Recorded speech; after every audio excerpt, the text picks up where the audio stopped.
आपण मतदान केलेल्याचं बक्षीस मिळालं रे आपल्याला. दाखवली शेवटी सरकारने त्यांची लायकी यांच्या आईला.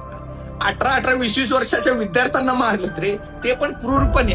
डोके फुटलेत, हात पाया तुटले, ते कुठले कुठले बॉम्ब आशुर बॉम्ब त्यांच्यावर फेकायला लागले.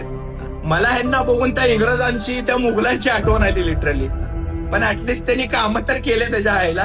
त्यांनी बांधलेल्या इमारती, त्यांनी बांधलेले रोड ब्रिज अजून सुद्धा चांगले आहेत. तुम्ही ते बी जमलं नाही की बे तुम्हाला. आणि दिल्ली पोलिसांना सल्यूट आहे बरं का. अरे तुम्ही पण एका काळी विद्यार्थी होता, एक्झाम देऊनच त्या पोस्टला गेला. तर तुमच्या काळी असं काय झालं असतं, आज वॉचमन असला असता का रे तुम्ही हरामखोरांनो. तर सरकारला ओपन चॅलेंज आहे, चला तुमच्यात जर एवढा दम आहे ना, तर हे लाठीचार्ज आहे ना महाराष्ट्रात आपल्या मराठी माणसांवर करून टाका. जी काठी आहे ना खालच्या बिळातनं जाऊन वरच्या बिळातनं निघेल डायरेक्ट. आणि आता तर सगळे एकजूट झाले. ते जट बीड, ते पंजाबी, हरियाणी सगळे डायरेक्ट